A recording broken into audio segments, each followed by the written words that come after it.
Leo was a curious boy who lived in a small village surrounded by forests and meadows. He loved playing in his grandpa's shed, which was full of strange and fascinating objects. One day, as Leo rummaged through a dusty box, he discovered something extraordinary: a strange machine with blinking lights and the words Wish-O-Matic 3000 written on it. A handwritten note on the side read, "Use wisely." Leo couldn't help but chuckle. A machine that granted wishes? It sounded too good to be true. Without hesitation, he pressed the big red button. "Let's see if this thing really works," he muttered, ready for the adventure of a lifetime. The machine came to life with a loud hum and flashing lights. Leo was both fascinated and a little nervous. What should he wish for? His mind raced. Finally, he smiled as the perfect idea came to him. "I wish for chocolate that never runs out," Leo exclaimed with excitement. The machine began to rattle and suddenly spit out a giant chocolate bar, bigger than he was. Leo took a bite and was thrilled to discover that the chocolate grew back as soon as he broke off a piece. But the joy didn't last long. The sweet aroma attracted a horde of mischievous squirrels who stared at Leo with gleaming eyes. "Hey, that's my chocolate!" he shouted, but the little thieves had no intention of leaving him alone. Before long, an entire army of squirrels was chasing Leo around the garden. They leaped over flower beds, climbed fences, and pounced on the magical chocolate bar. In the end, Leo sat on the porch, out of breath, while the squirrels happily gnawed on the endless chocolate.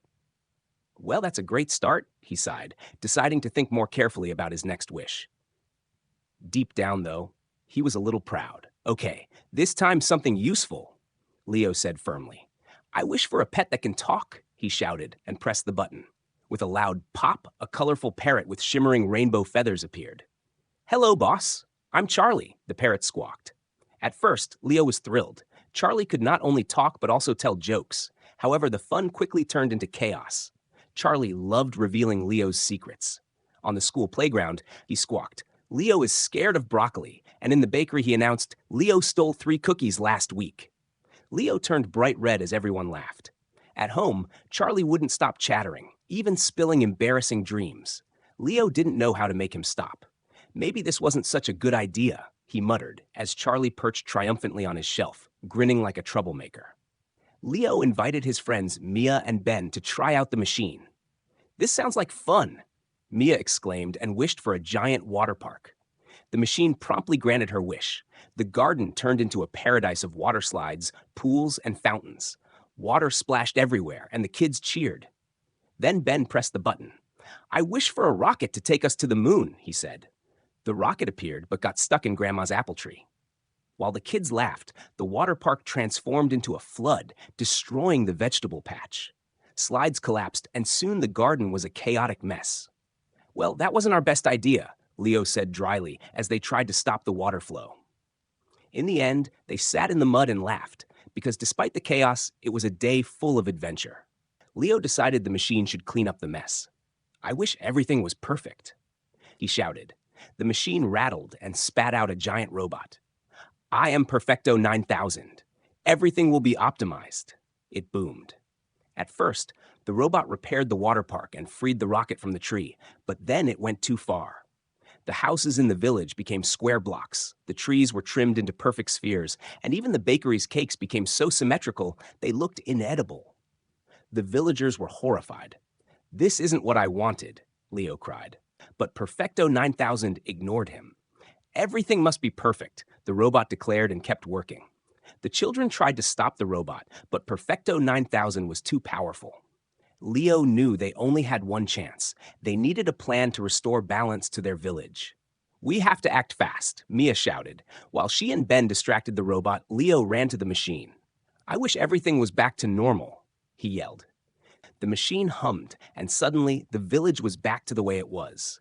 The houses regained their original shapes, the trees grew wild again, and Perfekto 9000 vanished. The garden was still muddy, but the children were relieved. Leo looked at the wish-o-matic and muttered, "Maybe we shouldn't use this machine anymore."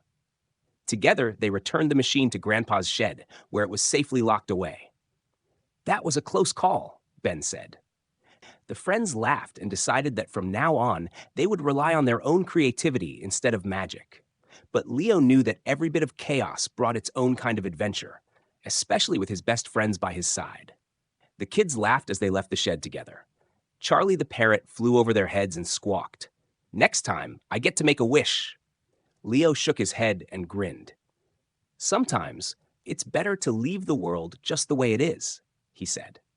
From that day on, Leo stopped looking for magical solutions and trusted his own ideas and the help of his friends. Together, they decided their next adventure would be without any wishes, but full of imagination and fun. And with Charlie still spilling Leo's secrets, it was sure to be anything but boring. They laughed loudly as they ran into the sunset, ready for the next big adventure.